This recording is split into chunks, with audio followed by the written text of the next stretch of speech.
अमेरिकाको आईपीएस को रिपोर्टदेखि 2004 मा अमेरिकाले बनाएको कानूनदेखि सबै चीजहरुलाई अगाडि ल्याएर राख्यौं र यो एमसीसी सम्झौता कुनै पनि अर्थमा अनुदान वा सहयोग होइन।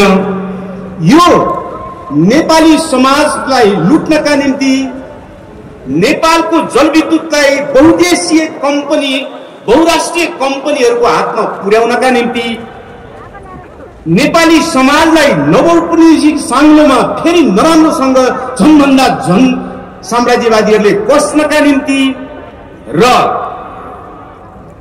हिन्द पेसिफिक रणनीति यो दक्षिण एसियामा लागू गर्ने क्रममा चीनलाई घेर्ने रणनीति अन्तर्गत नेपाललाई रणभूमि बनाउनका निम्ति ल्याइएको हो भन्ने कुरा हामीले प्रमाणित गर्यौं। त्यसपछि नै नेपाली देशभक्त जनताको यस विषयमा ध्यान बढ्दै गयो र आन्दोलनको वातावरण बन्दै गयो। अहिले फेरि एमसीसीलाई पारित गर्ने बेलामा प्रचण्ड लगायतका केही मानिसहरूले माधव नेपाल लगायतका केही मानिसहरूले एउटा अर्को चटक हामी अगाडि सारे। त्यो हो व्याख्यात्मक टिप्पणीको चटक।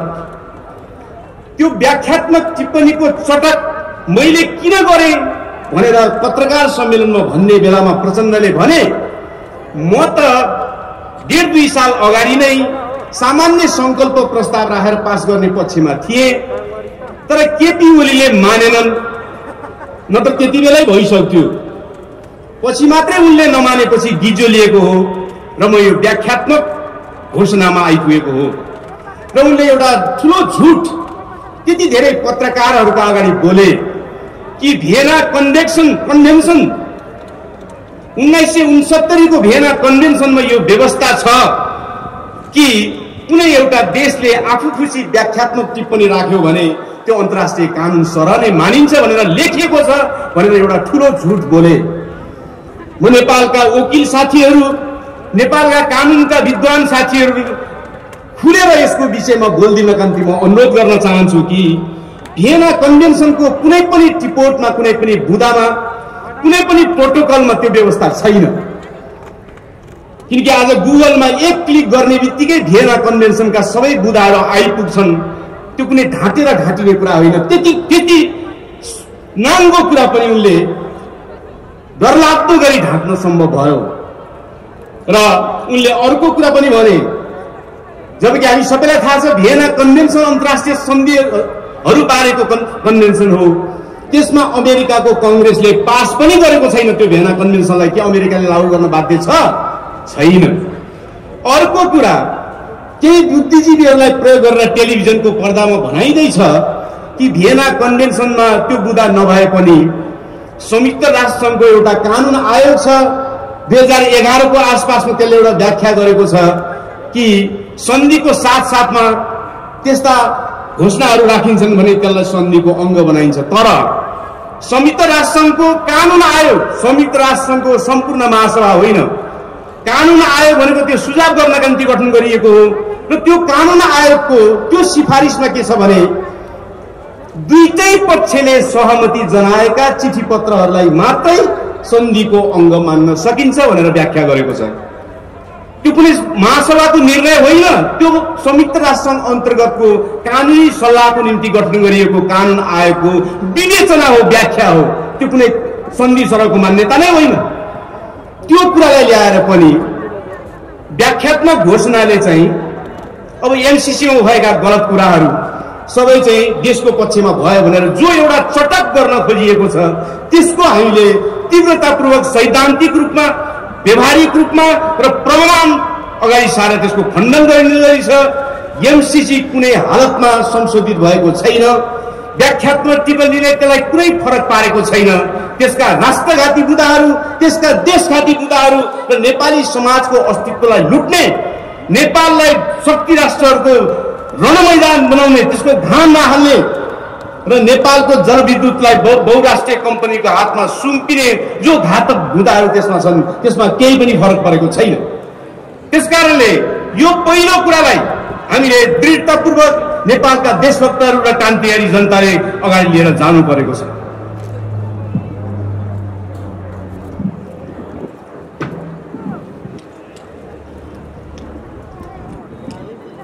किनभने दुश्मनहरूले तर्कहरू, दुश्मनहरूले झुठा तानाबानाहरूद्वारा आम नेपाली जनतालाई गुमराह पार्नेछन्।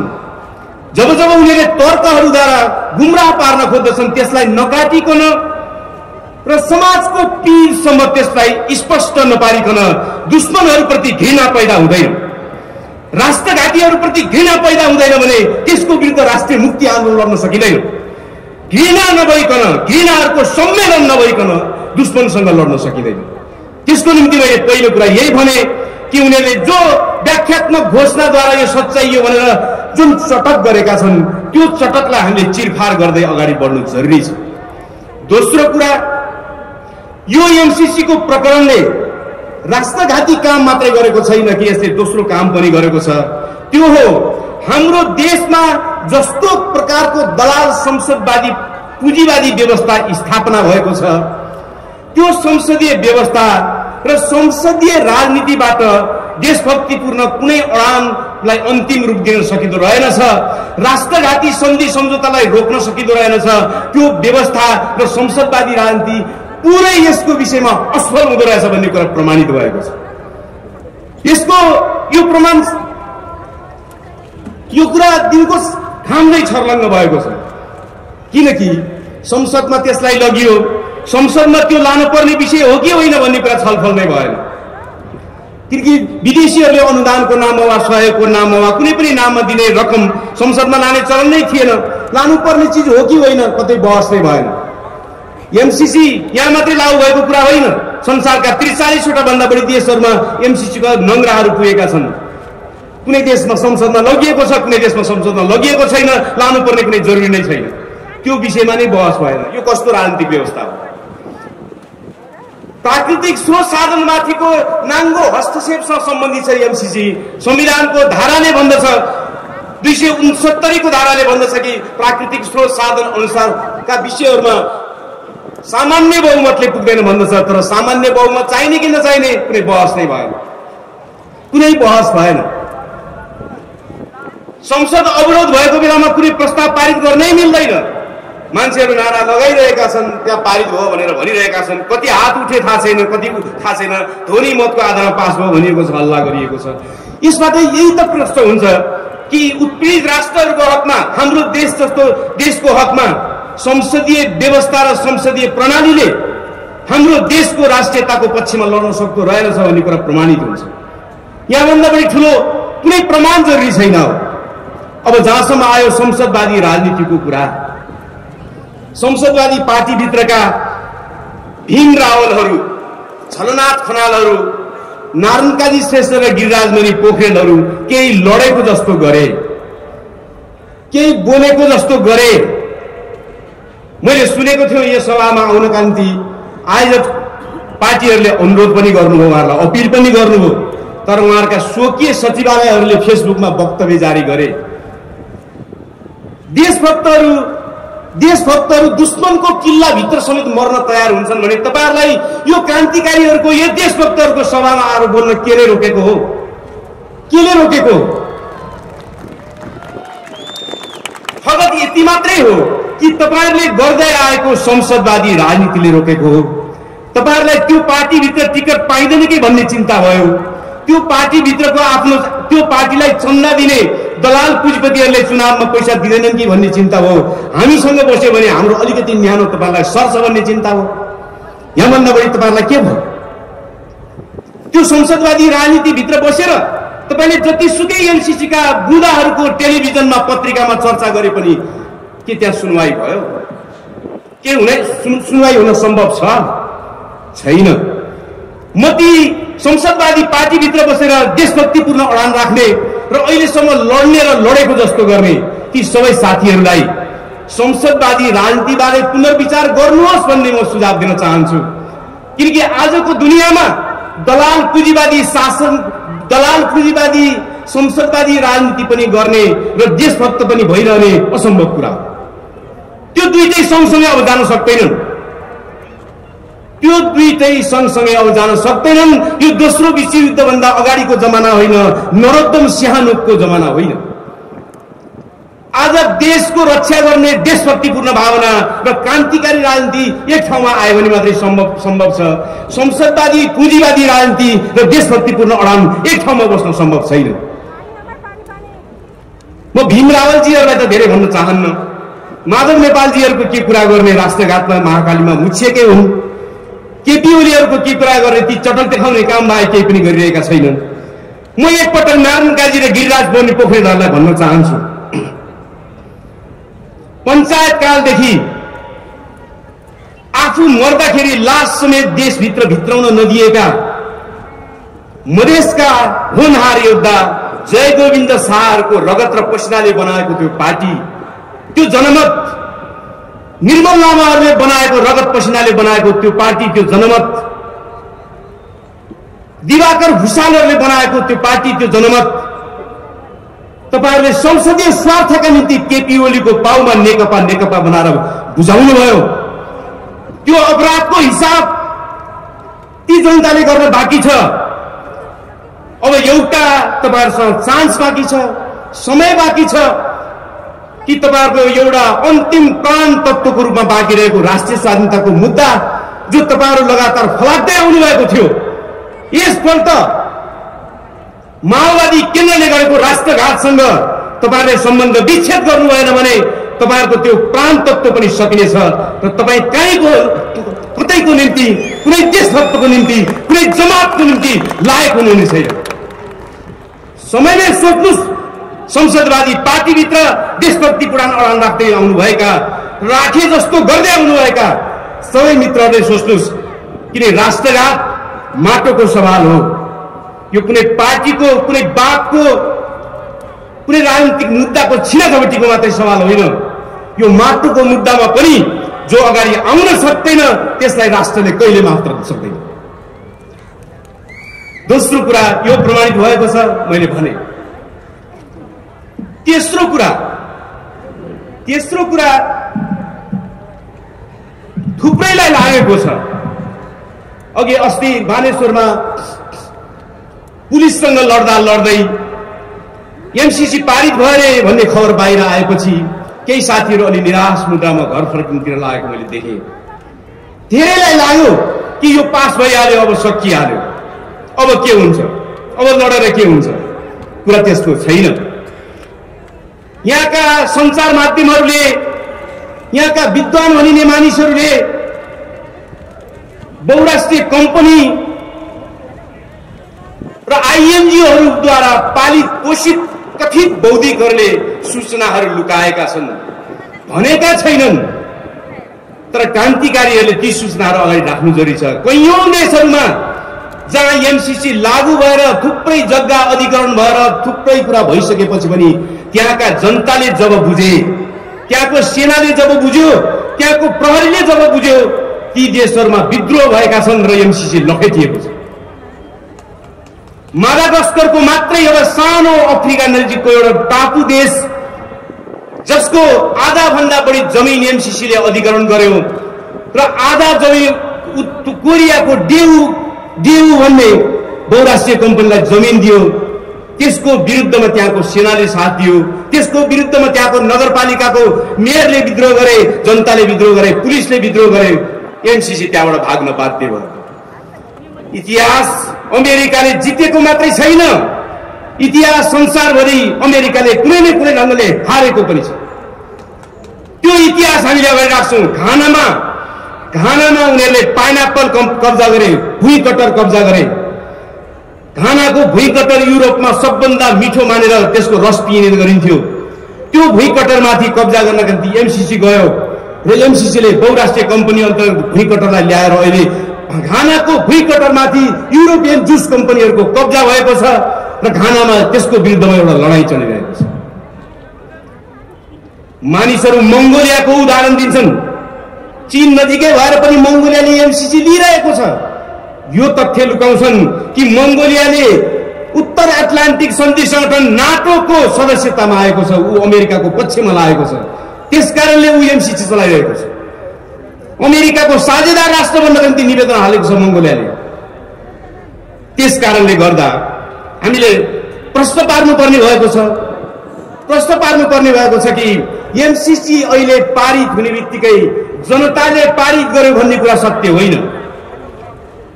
होइन, एमसीसी पारित भएपछि हामीलाई थाहा छ एमसीसी पारित भएपछि मात्रै लागू गर्न सुरु गरिएको होइन। 1 लाख रुख काट्ने आदेश भइसकेको छ, हामीलाई थाहा छ। एमसीसी को निम्ति लाल पूर्जा बनाएर जग्गा दिएको छ, हामीलाई थाहा छ। अधिग्रहण गर्नका निम्ति अनुमति दिएको छ, हामीलाई थाहा छ। विद्युत नियमन आयोग ऐन 2074 मा पास गरिएको छ, हामीलाई थाहा छ। सिंहदरबारका थुप्रै कोठाहरू खाली हुँदाहुँदै महिनामा 16 लाख भाडा तिर्ने गरी एमसीए को अफिस राखिएको छ, त्यो पनि हामीलाई थाहा छ। एमसीसी लागू गर्न सुरु गरिएको छ, त्यो हामीलाई थाहा छ। तर यो लागू गर्न सुरु गर्ने बित्तिकै यो सम्पूर्ण रूपमा लागू भइसक्छ, यसको विरुद्ध केही गर्नै सकिन्न, यसलाई उल्टाउनै सकिन्न भन्ने कुरा सत्य होइन। हामीले उल्टाउनु पर्छ, यसलाई रोक्नु पर्छ। यो यसकारण पनि गर्नुपर्छ कि आजको साम्राज्यवाद नयाँ तरिकाले हामी माथि जो आएको छ, यो यस्तै एमसीसी मार्फत नै आउने हो। यो आजको युगको साम्राज्यवादको नयाँ तरिका हो, नयाँ तरिका हो। यो नयाँ तरिकासँग लड्नका निम्ति हामीले साम्राज्यवादका विरुद्ध राष्ट्रिय मुक्ति आन्दोलनको एउटा नयाँ चक्र अब सुरु गर्नुपर्छ। यो देशको मात्रै हुने छैन, यो संसारभरिको आन्दोलनको एउटा अङ्ग हुनेछ। युक्रेनले पनि 12 वर्ष अगाडि त्यसरी नै सोचेथ्यो, सन्तुलित कूटनीति, नेटोमा जाने, अमेरिकाले भनेको मान्ने, त्यसरी नै सोचेथ्यो। आज जसरी आज शेरबहादुर देउवाले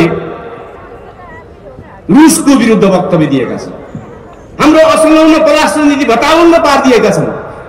नेपालले बोल्नुपर्ने युद्ध रोक भनेर थियो, नेपालले बोल्नु पर्ने सबैको सार्वभौमसत्ताको सुरक्षा गर, सम्मान गर भन्नुपर्ने थियो। तर कुनै देशको पक्षमा अमेरिका पक्षधरहरूको हुलमा मिसिएर लाग्नुपर्ने कुनै जरुरी थिएन। यो केले गरिराखेको छ? यो एमसीसी लागू हुन सुरु गरेको अर्को प्रकरण। नेपालले अहिलेसम्म त्यस्तो कुनै वक्तव्य दिएको थिएन संसारका युद्धहरूमा। नेपालले जहिले पनि असंलग्न परराष्ट्र नीति लिएको थियो। तर पहिलोचोटि एमसीसी पारित भएको 1 हप्ता बित्न नपाउँदै अमेरिकासँगै, जहाँ भारत र चीन जस्ता मुलुकहरू खामोश छन्, तटस्थ छन्, त्यहाँ शेरबहादुर देउवाको सरकार बुल्लुक्क उफ्रेर अमेरिकाको लहरमा बसेर वक्तव्य दियो। यो के हो? यो 12 वर्ष अगाडि युक्रेनले थालेको चक्र जस्तै हो। 12 वर्ष अगाडि युक्रेनले जसरी थालेको थियो आफ्नो कूटनीति, आफ्नो अन्तर्राष्ट्रिय सम्बन्ध, युक्रेन आज कहाँ पुग्यो? युक्रेनको रणभूमि भयो आज युक्रेन। आज राष्ट्रघातीहरूले एमसीसी पारित गरेर अमेरिकी लबीमा लगेर विश्व साम्राज्यवादको लबीमा बसेर उनीहरू जसरी लामबद्ध हुन खोजेका छन्, देशलाई घचिट्न खोजेका छन्, खिसार्न खोजेका छन्, यसले यो देशलाई रणभूमि बनाउने छ। के नेपाली जनता त्यो रणभूमि बनाउने स्थितिको सामना गर्न तयार छैन? अवश्य तयार हुन्छ, हुनै पर्दछ। त्यसकारणले चौथो कुरा मैले भन्ने कुरा के हो भने यो एमसीसी केवल एमसीसी होइन, आजको साम्राज्यवादको मुख्य रणनीतिभित्रको एउटा अङ्ग हो। त्यसकारणले एमसीसी विरुद्ध संघर्ष हाम्रो राष्ट्रिय स्वाधीनताको संघर्ष मात्रै होइन, विश्व साम्राज्यवाद विरोधी संघर्षको एउटा अङ्ग हो। संसारभरिका जनताले अमेरिकी साम्राज्यवाद कसरी आउँदैछ भन्ने अब बुझ्दैछन्। नेपाललाई त मार्नै पर्न सुरु भइसकेको हामीले नबुझी सुखै छैन। त्यसकारणले हामीले साम्राज्यवाद विरोधी नयाँ आन्दोलनको रूपमा, नयाँ चक्रको रूपमा, नयाँ आन्दोलनको रूपमा, नयाँ परिवेशको रूपमा हामीले यसलाई विकास गर्नुको कुनै विकल्प छैन। यदि हामी त्यसरी विकास गर्न लाग्छौँ भने हामी एमसीसी रोक्न सक्छौँ, यसको लागू भएको कुरा रोक्न सक्छौँ, यसलाई चकनाचुर पार्न सक्छौँ। हामीभन्दा थोरै जनसङ्ख्या भएका देशहरूले एमसीसीलाई ठुलो चटाए भने हामी सक्दैनौँ। किन सक्दैनौँ? हामी सक्छौँ। त्यसको निम्ति हामीले योजनाबद्ध रूपमा अगाडि लानु छ। र अन्तिममा म तपाईँहरूसँग एउटा कुरा गरेर बिदा हुन्छु। त्यो के भने हामीले केही त्रुटिहरू पनि गरेका छौँ। हामी क्रान्तिकारीहरूले, हामी देशभक्तहरूले यो बीचमा केही त्रुटिहरू गर्यौँ। हामीले 1.5 वर्ष अगाडिदेखि नै एमसीसी को विरुद्ध केन्द्रित आन्दोलनहरू सुरु गरेकै हो। विभिन्न मोर्चाबन्दी पनि हामीले बनाएकै हो। तर हामीले त्यसलाई निरन्तरता दिन सकेनौँ। यो कुरा सत्य हो। हामीले निरन्तरता दिन सकेनौं, त्यसलाई परिमार्जन गर्न सकेनौं र त्यसलाई देशव्यापी तल्लो तहका जनतासम्म हामीले पुर्याउन सकेनौं, जसको कारणले देशका सचेत तबका त अलिकति उठ्यो, तर देशको पीडमा रहेको दैनन्दिन श्रममा मात्रै बाँच्नुपर्ने त्यो श्रमिकहरूको विशाल करोडौंको फौजलाई हामीले यो कुरा पुर्याउन सकेनौं। यसमा हामी आत्मालोचित हुनुपर्छ र अहिले हाम्रो रणनीतिलाई हामीले परिमार्जित गर्न सक्नुपर्दछ। किन क्रान्तिकारीहरू अगाडि बढ्न तयार हुन्छन्, मर्न तयार हुन्छन् मात्रै होइन, उनीहरू आफ्ना गल्तीहरूबाट सिक्न तयार हुन्छन्, त्यो पनि क्रान्तिकारीहरूको गुण हो, देशभक्तहरूको गुण हो। यो बीचमा हामीले जो त्रुटि गर्यौं, त्यो त्रुटिले हामीलाई एमसीसी को विरुद्धमा जुन उचाइको आन्दोलन बनाउन सम्भव थियो, बन्दै गएको थियो, त्यसलाई केही न केही हामीलाई असर पर्यो। मित्रहरू, अब दुश्मन सम्पूर्ण रूपमा हाम्रो विरुद्ध आइसकेको छ, नेपाली जनताको विरुद्ध, नेपाल राष्ट्रको विरुद्ध आइसकेको छ। संसारभरि एमसीसी को बारेमा र अमेरिकी साम्राज्यवादका बारेमा, त्यसको विरुद्धमा वा अरू खाले साम्राज्यवादका विरुद्धमा एउटा साम्राज्यवाद विरोधी मोर्चाको निम्ति अनेकन प्रयत्नहरू अगाडि बढिरहेका छन्। हाम्रो यो 6 दल र आज 6 दल र 2 मोर्चाको जो संयुक्त कार्यक्रम भइरहेको छ, हामी संघर्षमा छौं। हामीले यो संकल्प आज एउटा गर्नुपर्छ कि अब हामीले साम्राज्यवाद विरोधी एउटा नयाँ उचाइको मोर्चा बनाउन सक्नुपर्दछ। त्यो बनाउनै पर्दछ। साम्राज्यवाद विरोधी एमसीसी मात्रै होइन, एमसीसी अनिवार्य रूपमा त्यसको ताजा प्रकरण हो, तर साम्राज्यवाद विरोधी नयाँ उचाइको लडाईँको निम्ति, संघर्षको निम्ति हामीले अब एउटा नयाँ खालको संयुक्त मोर्चा संगठन निर्माण गर्न सक्नुपर्दछ। त्यसमा सम्पूर्ण देशका कम्युनिस्ट बाहेकका देशभक्तहरूलाई पनि त्यसमा समेट्न सक्नुपर्दछ र त्यो दिशामा हामी सृजनात्मक हुन आजैदेखि सुरु गर्नुपर्दछ। म मित्रहरूलाई भन्न चाहन्छु कि 6 पार्टी र 2 मोर्चाको छलफलमा यो विषयले प्रवेश पाइसकेको छ। यो विषयले प्रवेश पाएको छ र हामी सबै कुनै न कुनै स्तरमा गम्भीर हुन थालेका छौं। तपाईहरुले पनि यसलाई लगातार एउटा सुझावको रूपमा, अलिअलि दबावको रूपमा पनि सबैले भन्नु जरुरी छ कि साम्राज्यवादलाई लडाउने हो भने, एमसीसी लाई खारेज हुने स्थितिमा पुर्याउने हो भने हामीले अब नयाँ मोर्चाबन्दी गर्नुपर्छ। नयाँ मोर्चाबन्दीले मात्रै हामीलाई साम्राज्यवादका विरुद्ध लड्न र यो एमसीसी लाई धुलो चटाउनका निम्ति हामी सफल हुनेछौं। मैले भने सुरुमै यो संकल्प सभा पनि हो। हामी सबैले संकल्प गरौं, जबसम्म एमसीसी लाई धुलो चटाइने छैन, हामी निदाउने छैनौं, हामी लडिरहनेछौं। लाल सभा।